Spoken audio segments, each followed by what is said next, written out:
अस्सलाम वालेकुम। दमा यानी कि अस्थमा ये दो किस्म का होता है।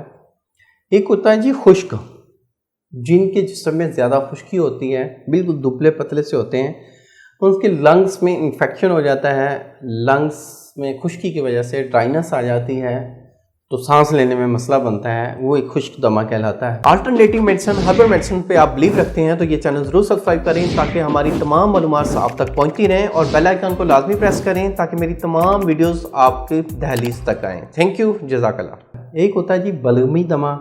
जिन हज़रात में बलगम ज़्यादा बनती है, बलगम ज़्यादा बनने से लंग्स में जो नालियाँ हैं उनमें ब्लॉकेज आ जाती है, वहाँ पे बलगम जम जाती है, लंग्स पे जम जाती है, बाज़ का तो आपके पूरी चेस्ट को कवर कर लेती है, सांस की नाली में बलगम आ जाती है। तो ऐसे हज़रात के लिए आज का मेरा ये नुस्खा है, ऐसी रेमेडीज़ है जिसको आप इस्तेमाल में लाएंगे, अल्लाह के फजल से इंशाअल्लाह बेहतरीन नतीजे मिलेंगे। बलगमी मिजाज का दमा है, अर्ली स्टेज पे हैं, तो इस नुस्खे से इंशाअल्लाह कवर हो जाएगा। अगर आपका बहुत ही पुराना बलगमी दमा है या खुश्क दमा है तो उसके लिए प्रॉपर ट्रीटमेंट करवाएं, अपने किसी मुआलिज से मशवरा करें। अगर आप हमसे ट्रीटमेंट करवाना चाहते हैं तो ज़रूर मेरे क्लिनिक को विज़िट करें। अब बलगमी दमा होता क्यों है? अब इसके पीछे रीज़न्स काफ़ी हैं। बाज़ का आप पेरेंट्स की वजह से भी हो सकता है कि आपके पेरेंट्स में से किसी को था, तो वो हार्मोन्स में आपके शामिल हो गया, जीन्स में शामिल हो गया, वो आप तक मुंतकिल हो गया।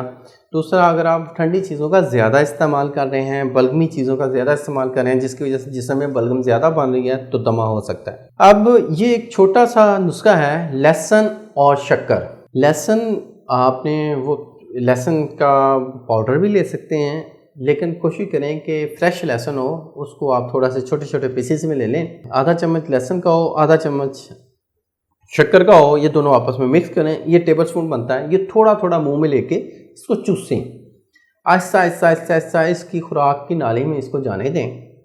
इंशाल्लाह ये आपको दूसरे दिन ही फ़ायदा देगा। बलगम का अखराज करेगा, सांस अच्छा आएगा, सांस की नालियाँ खुलेंगी, और बहुत ही बेहतरीन नुस्खा है। और ये नुस्खा जो टीन एज के लोग हैं या इससे ऊपर हैं उनके लिए है। जो छोटे बच्चे हैं, जो 15-16 साल से नीचे के लोग हैं, उनके लिए नहीं है, तो वो मत इस्तेमाल करें। तो उम्मीद करता हूँ मेरे इस नुस्खे को आप लोगों ने पसंद किया होगा। अल्लाह का हामी और नासिर हो। शुक्रिया, जज़ाकल्लाह। अल्लाह।